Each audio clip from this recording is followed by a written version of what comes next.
बिस्मिल्लाहिर्रहमानिर्रहीम। अस्सलाम वालेकुम माय डियर स्टूडेंट्स। आज हम साइंस मैथ क्लास 9 की एक्सरसाइज नंबर 2.3 सॉल्व करेंगे। लेकिन उसको करने से पहले आपको जो बेसिक कॉन्सेप्ट होना चाहिए कि रेडिकल्स क्या होते हैं और रेडिकेंड क्या होते हैं। ठीक है, यानी मैं concept of radicals and radicand. ठीक है, अच्छा यहाँ पर ये देखें, ये आपको नज़र आ रहा होगा, यहाँ मैंने ये लिखा हुआ है, ये है जी nth रूट ऑफ ए। ठीक है, आपको पता है बच्चों, अगर हमारे पास इस स्क्वायर रूट के ऊपर कोई नंबर भी मेंशन ना हो तो इसका मतलब होता है ये स्क्वायर रूट है, और अगर हम इसको हटाएंगे तो इसकी जगह 1/2 आएगा। ठीक है, अगर इसके ऊपर 3 लिखा हुआ है तो मतलब ये क्यूब रूट है, और इसको हटाएंगे तो इसकी जगह पावर 1/3 आ जाएगी। ठीक है, तो यहाँ पर देखें, ए nth रूट ऑफ ए हमने यहाँ पर मेंशन किया है।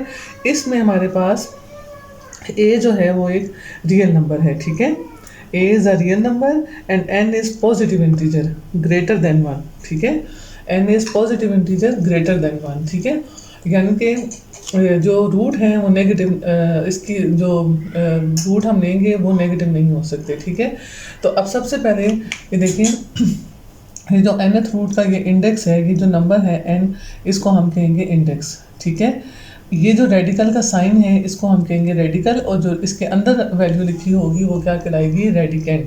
ठीक है, अच्छा अब मिसाल के तौर पर अगर हम स्क्वायर रूट लेते हैं तो उसका इंडेक्स 2 है, क्यूब रूट लेते हैं तो उसका इंडेक्स 3 है, और अगर फोर्थ रूट लेते हैं तो उसका इंडेक्स 4 है। ठीक है, और रेडिकल क्या है, रेडिकल सिंबल है यहाँ पर, ये जो हमने शो किया हुआ है। ठीक है, और उसके स्क्वायर रूट के अंदर जो वैल्यू लिखी होती है वो क्या कहलाती है, रेडिकेंड। ठीक है, अच्छा उसके बाद बच्चों अब नेक्स्ट चीज़ आती है कि रेडिकल और एक्सपोनेंशियल फॉर्म क्या है।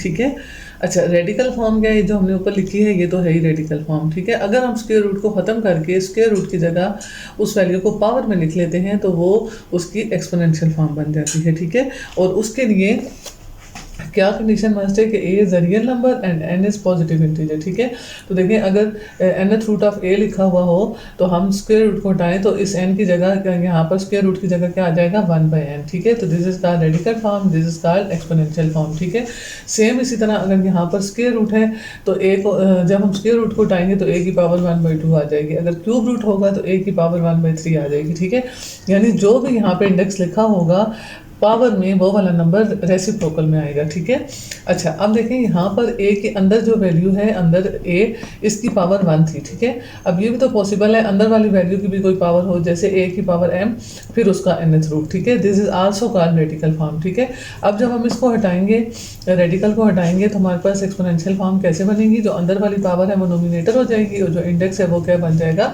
डिनोमिनेटर। ठीक है, तो ए की पावर 1 के लिए हमारे पास ये रेडिकल और एक्सपोनेंशियल फॉर्म, और अगर ए की पावर अदर देन 1 है तो उसके लिए हमारे पास ये वाली रेडिकल और एक्सपोनेंशियल फॉर्म आ गई। ठीक है, अब इसके लिए बच्चों जो पॉइंट्स याद रखने ज़रूरी हैं वो यहाँ आपको मैंने स्क्रीन पर मेंशन कर दिए हैं कि इस रेडिकल फॉर्म और एक्सपोनेंशियल फॉर्म के लिए आपको क्या चीज़ होनी ज़रूरी है। ठीक है, सबसे पहला पॉइंट क्या है, इफ़ ए इज़ पॉजिटिव। ठीक है, यानी अगर ये अंदर वाली वैल्यू ए जो है वो पॉजिटिव, देखें हमने जब इसको मैंने आपको बताया था, मैंने आपसे ये कहा था कि n should be positive, A is a real number, real number positive भी हो सकता है नेगेटिव भी हो सकता है। ठीक है, तो अब देखें पहला पॉइंट याद रखने का क्या है कि अगर ए पॉजिटिव है यानी ग्रेटर देन 0 है तो जब हम उसका nth रूट लेंगे तो उसका आंसर भी पॉजिटिव आएगा। ठीक है, यहाँ देखें एक एग्जाम्पल शो की हुई है, cube root of 64 is a positive number and 3 is odd number. ठीक है, अब हमने 64 की प्राइम फैक्टराइजेशन की तो ये बन जाता है 4 की पावर 3। ठीक है, अब ये 4 की पावर 3 जो है ये क्यूब रूट ऑफ 3 के साथ कैंसिल हो जाएगी। कैसे देखें, यहाँ पर अगर हम इसको खोल के लिखें तो 4 की पावर 3, और अगर हम इसको हटाएं तो ये 1/3, 3 से काट के फिर 4 आता है। ठीक है, तो देखें अंदर 64 पॉजिटिव था तो जो इसका आंसर आया है वो भी एक पॉजिटिव इंटीजर है। ठीक है, अब दूसरी कंडीशन क्या है, देखें अब इसके लिए अगर एन ए पॉजिटिव है तो इसका रूट कुछ भी इवन भी हो सकता है, ऑड भी हो सकता है। ठीक है, हम इसका स्क्वायर रूट भी ले सकते हैं, क्यूब रूट भी ले सकते हैं, फोर्थ रूट भी ले सकते हैं। ठीक है, लेकिन अगर ए नेगेटिव है, इफ़ ए इज़ नेगेटिव या लेस देन 0, ठीक है, तो जो इंडेक्स है उसका ऑड होना मस्ट है। अगर वो इवन होगा इंडेक्स तो फिर वो वाला रूट एग्जिस्ट ही नहीं करेगा। ठीक है, देखिए इफ ए इज नेगेटिव और A is less than 0 then A must N must be odd for nth root of A to be a real number, ठीक है, तब हमारे पास आंसर जो है वो रियल नंबर आएगा। जैसे देखिए क्यूब रूट ऑफ -64 है ना, ठीक है। अब हम -64 की जब प्राइम फैक्टराइजेशन करेंगे तो ये -4 की पावर 3 आ जाएगा, ठीक है। इसी तरह जब हम इसको खोलेंगे तो देखेंगे यूँ बनेगा -4 की पावर 3 और बाहर 1/3, 3 से काट के आंसर -4 आ जाएगा, ठीक है। अगर ये 3 के अलावा अगर ये इवन नंबर होता, ठीक है, तो देखिए यहाँ पर क्या आ जाता, 2 आ जाता, तो ये क्या बन जाती -4 की पावर 3/2, तो ये एग्जिस्ट नहीं करती क्योंकि नेगेटिव नंबर का रूट नहीं होता, ठीक है। इस वजह से अगर हमारे पास रूट के अंदर नेगेटिव है नंबर है तो उसका जो nth रूट है उस नंबर को या उसका इंडेक्स जो है उसका ऑड होना मस्ट है, ठीक है। उसके बाद लास्ट पॉइंट जो टू बी रिमेंबर है वो क्या है, इफ़ ए इज 0, ठीक है, then nth root of 0 is also equal to 0, ठीक है। अच्छा 3 पॉइंट्स मैंने आपको इसके बारे में बता दिए, ठीक है, ये आपने याद रखने हैं, ठीक है, और रेडिकल और एक्सपोनेंशियल फॉर्म भी मैंने आपको समझा दिए। अच्छा इसके बाद बच्चों हमारे पास रेडिकल की 2 प्रॉपर्टीज़ हैं, product property and quotient property, ठीक है। प्रोडक्ट रूल भी हम इसको कह सकते हैं। अब देखें प्रोडक्ट रूल क्या है कि अगर nth रूट जो है वो प्रोडक्ट ऑफ 2 वैल्यूज़ है, ठीक है, यानी हमारे पास अंदर a की जगह a भी है और बाहर उसका nth रूट है, ठीक है, तो ये nth रूट दोनों वैल्यूज़ का अलग अलग भी हम इसको ले सकते हैं, ठीक है। इसी तरह अगर 2 वैल्यूज़ डिवाइड हो रही हैं और उनका nth रूट लेना है तो हम इन दोनों को डिवाइड करने के बाद भी इनका nth रूट ले सकते हैं और नोमिनेटर का nth रूट अलग और डिनोमिनेटर का nth रूट अलग भी ले सकते हैं, ठीक है। अच्छा बच्चों क्वेश्चन नंबर 1 है हमारे पास, write down the index and radicand for each of the following exponentials, ठीक है। अब आपको इन सब के इंडेक्स बताने हैं और इनका रेडिकेंट बताना है क्या है, ठीक है। अच्छा रेडिकेंट पहले लिख लेते हैं। रेडिकेंट क्या होगा बच्चों, जो अंदर वैल्यू लिखी हुई है वो इसका रेडिकेंट है, ठीक है। तो पहले पार्ट का रेडिकेंट क्या होगा 11/y, सेकेंड पार्ट का 13/3x और थर्ड पार्ट का ab², ठीक है।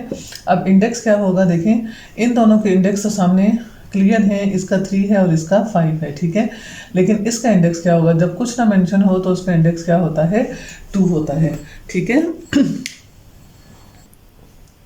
अच्छा जी क्वेश्चन नंबर 2 है हमारे पास, transform the following radical forms into exponential form, don't simplify, ठीक है, यानी कि सिर्फ आपने फॉर्म चेंज करनी है, आगे से क्वेश्चन को हल नहीं करना, ठीक है। तो देखें यहाँ पर क्यूब स्क्वायर रूट ऑफ 36 है, तो जब हम इसका स्क्वायर रूट हटाएंगे तो यहाँ क्या आ जाएगा 1/2। यहाँ स्क्वायर रूट ऑफ 1000 है तो इसकी हटाएंगे तो यहाँ क्या आ जाएगा 1/2। इसी तरह क्यूब रूट ऑफ 8 है तो इसकी पावर क्या आ जाएगी 1/3। nth रूट ऑफ q है तो q की पावर आ जाएगी 1/n, ठीक है। अब देखिए अंदर जो है वो क्या है 5 - 6 है होल स्क्वायर का क्यूब ना, ठीक है, तो 5 - 6a²। अब देखें ये वाली फॉर्म है, ठीक है, अंदर क्यूब है तो क्यूब नोमिनेटर होगा पावर का और बाहर जो कुछ भी मेंशन नहीं है मतलब 2 है तो इसकी जो बेस है वो क्या आ जाएगी 2 आ जाएगी, ठीक है, डिनोमिनेटर। यहाँ पर देखें -64 की पावर 1/3। अच्छा अब देखें चूंकि ये नेगेटिव है अंदर तो अगर ये क्यूब रूट ना होता तो हम इसको सिंप्लीफाई नहीं कर सकते थे, हम क्या लिख देते नॉट पॉसिबल, ठीक है, अगर इवन नंबर होता तो। अच्छा बच्चों क्वेश्चन नंबर 3 है हमारे पास, transform the following exponential form into radical form, ठीक है। पिछले क्वेश्चन में हमें रेडिकल दिए हुए थे, एक्सपोनेंशियल बनाने थे, अब एक्सपोनेंशियल दिए हुए हैं, रेडिकल बनाने हैं, ठीक है। अच्छा अब देखें सबसे पहला क्वेश्चन देखें -7 की पावर 1/3 ना, ठीक है। अब देखें ये चूंकि ब्रैकेट नहीं है ना इस वजह से ये 1/3 जो है वो सिर्फ 7 की पावर है, माइनस बाहर ही रहेगा, ठीक है, सही है ना। अच्छा अब देखिए 7 तो ये क्यूब रूट ऑफ 7 हो जाएगा, 7 अंदर आ गया और इसकी क्यूब रूट इसका इधर आ गया, ठीक है। अब देखिए x की पावर -3/2, ठीक है, जो नोमिनेटर है वो अंदर रहेगा और जो डिनोमिनेटर है वो क्यूब रूट में चला वो रूट बना देगा, ठीक है। तो x की पावर -3 और जो 1/2 बच गया है वो इसका रूट बन गया, ठीक है। अब देखें इस क्वेश्चन में और इसमें फ़र्क देखें, देखिए इसमें -8 की होल की पावर 1/5 यानी ये 1/5 8 माइनस पर भी है और 8 पर भी है, ठीक है। तो अब देखें जब ये अंदर जाएगा -8 और इसका ये फिफ्थ रूट। ठीक है, अगेन आप इस बात को रिमेंबर करें कि देखें नेगेटिव नंबर का रूट है ना, तो यहाँ इंडेक्स को ओड होना चाहिए। ठीक है, अब देखें y की पावर 3/4, तो 3 अंदर रहेगा और जो 4 है वो इसका फोर्थ रूट बन जाएगा। ठीक है, b की पावर 4/5। ठीक है, अब b की पावर अंदर क्या आएगी, नोमिनेटर, और डिनोमिनेटर इसका रूट बन गया। ठीक है, अब देखिए 3q की पावर सॉरी ये 3x है, 3x की पावर 1/q। ठीक है, तो 3x का ये क्यूथ रूट हो गया। ठीक है, तो क्यूथ रूट में बाहर क्या आ जाएगा, q और 3x अंदर। ठीक है, आप देखिए यानी ये 1 इसकी पावर है तो उसको मेंशन करने की ज़रूरत नहीं होती। चलिए अब नेक्स्ट क्वेश्चन है, क्वेश्चन नंबर 4 हमारे पास। इसमें हमारे पास तमाम रेडिकल फॉर्म दी हुई हैं और क्या कहा हुआ है, सिंप्लीफाई। अच्छा, सिंप्लीफाई करना यानी इनको सॉल्व भी करना है ना। ठीक है, तो रेडिकल फॉर्म को सिंप्लीफाई करने के लिए सबसे पहले हमें क्या करना है, रेडिकल फॉर्म को एक्सपोनेंशियल फॉर्म में चेंज करना है। ठीक है, तो उससे भी पहले आप देखें कि इसके अंदर दो वैल्यूज़ मल्टीप्लाई हो रही हैं, 125 एंड x। हमने जो भी प्रोडक्ट रूल किया था उसके हिसाब से ये क्यूब रूट दोनों पर अलग अलग हो जाएगा।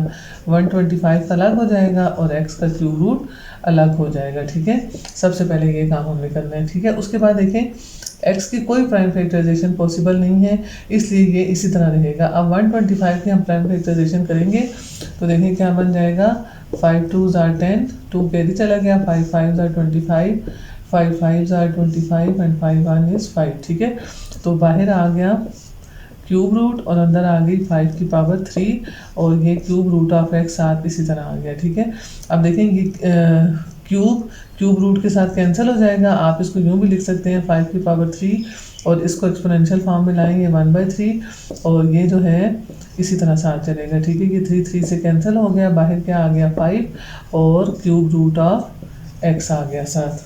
ठीक हो गया बच्चों। अच्छा जी, अब नेक्स्ट क्वेश्चन सॉल्व करते हैं। हमारा नेक्स्ट क्वेश्चन क्या है, नेक्स्ट पार्ट है cube root of 8/27।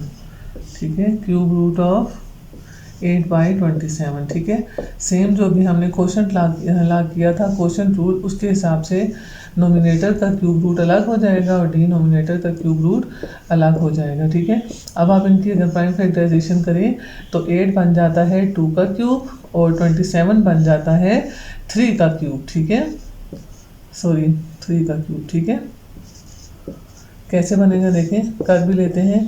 2 4s are 8, 2 2s are 4, 2 1 is 2। देखें 2 मल्टीप्लाई बाई 2 मल्टीप्लाई बाई 2, 2 की पावर 3 आ गया। इसी तरह 27 को करेंगे तो 3 9s are 27, 3 3s are 9 and 3 1 is 3, 3 की पावर 3। ठीक है, अब जो है रेडिकल को हटाएं और एक्सपोनेंशियल फॉर्म में लेकर आएँ। यहाँ भी 1/3 आ जाएगा और नीचे भी यहाँ पर क्या आ जाएगा 1/3, 3 3 के साथ कैंसिल हो जाएगा, ऊपर क्या बच जाएगा 2 और नीचे क्या बच जाएगा 3। तो इसका आंसर क्या आ जाएगा 2/3। अच्छा बच्चों, नेक्स्ट पार्ट है हमारा square root of 625 x³/4 divided by 25 x² ठीक है। अच्छा, सबसे पहले हम 625 और 25 की प्राइम फैक्टराइजेशन कर लेते हैं। तो देखें ये क्या बनेगा, 5 1 is 5, 1 कैरी चला गया, 5 2s are 10, 2 कैरी चला गया, 5 5s are 25, 5 2s are 10, 5 5s are 25, 5 5s are 25 and 5 1 is 5। तो यहाँ पर ये क्या आ जाएगा 5 की पावर 4 साथ x³ और y4। ठीक है, नीचे जो है 25 जो है वो 5 का स्क्वायर बन जाएगा, x और y का स्क्वायर। ठीक है। अच्छा बच्चों, नेक्स्ट एक्सरसाइज में हम करेंगे लॉ ऑफ एक्सपोनेंट ना, तो उनको अगर हम अप्लाई करें तो वो तो अभी आपने इस एक्सरसाइज तक किए ही नहीं हुए, लेकिन जब आप पूरी बुक कर लेंगे तो आपको तो लॉ ऑफ एक्सपोनेंट आते होंगे, तो फिर आप इस पर मतलब पिछली एक्सरसाइज पर भी लॉ ऑफ एक्सपोनेंट लगा सकते हैं। ठीक है, तो यहाँ पर अगर आपको जैसे अभी आप फर्स्ट टाइम अगर ये एक्सरसाइज कर रहे हैं तो you don't know what are laws of exponent. ठीक है, तो उस सूरत में हम इन तमाम पावर्स को ओपन कर देंगे। ठीक है, लेकिन जब आप रिवीजन कर रहे होंगे इस एक्सरसाइज को सेकंड टाइम थर्ड टाइम कर रहे होंगे तब आपने आगे लॉ ऑफ एक्सपोनेंट पढ़े हुए होंगे, तो फिर हम इस पे लॉ ऑफ एक्सपोनेंट भी लगा सकते हैं। ठीक है, तो मैं आपको दोनों तरीकों से करके बताती हूँ। ठीक है, अगर आप विदाउट लॉ ऑफ एक्सपोनेंट करेंगे तो कैसे करेंगे, 5 की पावर 4 को ओपन करके लिख लें, 4 टाइम्स 5। ठीक है, 1 2 3 4 और x की पावर 3 को हम क्या लिख लेंगे, x multiply by x multiply by x और y की पावर 4 को 1 2 3 4, ठीक है, और नीचे 5 multiply by 5 multiply by x, और y का स्क्वायर का मतलब है 2 टाइम्स y, ठीक है। अब 2 y ऊपर कैंसिल हो जाएंगे, एक x कैंसिल हो जाएगा, ठीक है, और 2 5 कैंसिल हो जाएंगे, ठीक है। इधर 2 5 बच के 2 5 मल्टीप्लाई होकर क्या आ जाएगा 25, ठीक है, और यहाँ क्या आ जाएगा एक्स स्क्वायर और वाई स्क्वायर, ठीक है। अब यहाँ से इस तरीके से क्वेश्चन को कंप्लीट करते हैं, फिर मैं आपको बताती हूँ। अब देखिए प्रोडक्ट ला लगेगा, अच्छा हम इसको 5 का स्क्वायर भी लिख सकते हैं, ठीक है। प्रोडक्ट ला अप्लाई करें तो 5 का स्क्वायर रूट अलग हो जाएगा, एक्स स्क्वायर का अलग हो जाएगा और वाई स्क्वायर का अलग हो जाएगा, ठीक है। अब स्क्वायर रूट स्क्वायर के साथ कैंसिल हो गया तो हमारा आंसर क्या आ जाएगा 5xy, ठीक है। हम यूँ भी कर सकते हैं इसको, और दूसरा मेथड क्या है कि हम इसको यहाँ में कर देती हूँ इससे आगे ना, ठीक है। अगर हम लॉज ऑफ एक्सपोनेंट इस पर अप्लाई करें तो क्या होता है, क्वोशंट ला लगेगा कि बेसिस सेम हो तो पावर माइनस हो जाएगी, तो 5 की पावर 4 माइनस 2। अगर आप लोग फर्स्ट टाइम ये एक्सरसाइज कर रहे हैं तो आपको भी मेरी ये बात समझ नहीं आएगी, ठीक है। इसी तरह इस पर अप्लाई करेंगे तो x बेसिस सेम है, पावर माइनस हो जाएंगे, x की पावर 3 माइनस 1, और इसी तरह यहाँ पर भी y की पावर 4 माइनस 2, ठीक है। तो यहाँ पर हमारे पास क्या आ गया 5 की पावर 2, x की पावर 2, y की पावर 2, देखिए फिर आगे इसी तरह हो जाएगा। अब देखिए लॉज यूज़ करने से हमारा क्वेश्चन कितना इजी हो गया है ना, ठीक है। तो आप यूँ भी इसको कर सकते हैं और इस तरह भी कर सकते हैं, ठीक है। अच्छा नेक्स्ट क्वेश्चन देखिए, इंतहाई सिंपल है। पहले हम इसको रेडिकल फॉर्म को चेंज करेंगे एक्सपोनेंशियल फॉर्म में, ये स्क्वायर आ गया और बाहर क्या आ जाएगा, इसको हटाएंगे तो इसकी पावर क्या आ गई 1/2, 2 के साथ कैंसिल हो जाएगा और इसका आंसर सिंपली क्या आ जाएगा 3y माइनस 5, ठीक है। अब हमारे पास नेक्स्ट क्वेश्चन है 6 multiply by under root square root of 18, ठीक है। अब देखें इसमें जो गलती होती है ना वो क्या है कि बच्चे ये समझते हैं कि ये 6 रूट है, ठीक है। देखें अगर ये 6 रूट होता तो यूँ लिखा हुआ होता ना, ठीक है। तो ये दोनों बिल्कुल अलग अलग चीज़ें हैं, हमें ये नहीं गिवन, हमें ये गिवन है, ठीक है। तो 6 तो बाहर ऐसे ही रहेगा, अंदर हम 18 की प्राइम फैक्टराइजेशन करते हैं, देखते हैं कि कुछ स्क्वायर की शक्ल में आता है कि नहीं। 2 9s are 18, 3 3s are 9 and 3 1s are 3, ठीक है। तो ये क्या बन जाएगा 3 का स्क्वायर मल्टीप्लाई बाय 2, ठीक है। अब जो है प्रोडक्ट रूल के हिसाब से इसको हम स्क्वायर रूट में वैल्यूज़ को अलग अलग कर देंगे, ठीक है। अब देखिए 2 की तो पावर 1 आ रही है तो इसमें से स्क्वायर रूट कैंसिल नहीं होगा, यहाँ पर स्क्वायर रूट के साथ कैंसिल होकर क्या आ जाएगा 3 और यहाँ पर अंडर रूट 2, ठीक है। तो 6 3s are 18 और अंदर क्या रह गया अंडर रूट 2 बच गया, ठीक है। अच्छा अब इसका लास्ट पार्ट है cube root of 54 cube root of 54 x square y cube z square, ठीक है।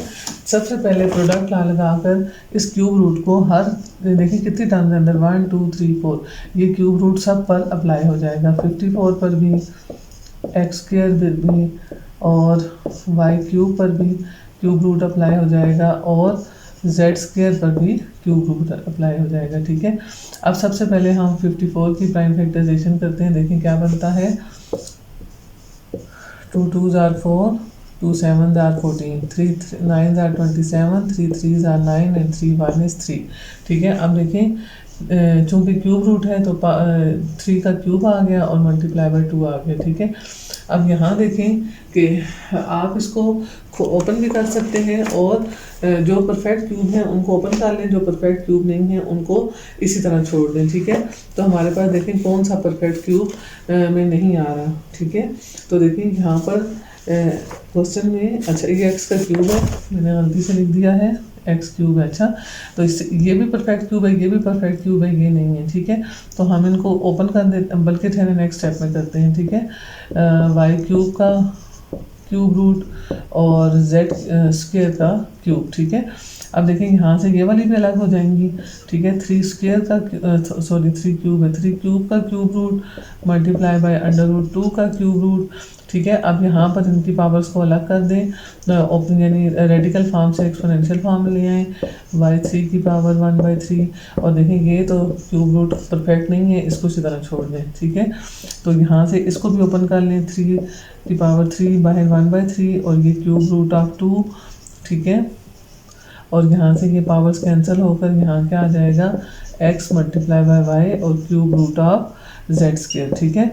अच्छा यहाँ से ये भी कैंसिल होकर सिर्फ 3 बच गया। अब देखें जो वैल्यूज क्यूब से निकल आई हैं उनको हम इकट्ठा कर लेते हैं। कौन कौन सी निकली हैं, 3x और y, ठीक है। बाकी हमारे पास क्या बच गया, क्यूब रूट ऑफ 2 और cube root of z square, ठीक है।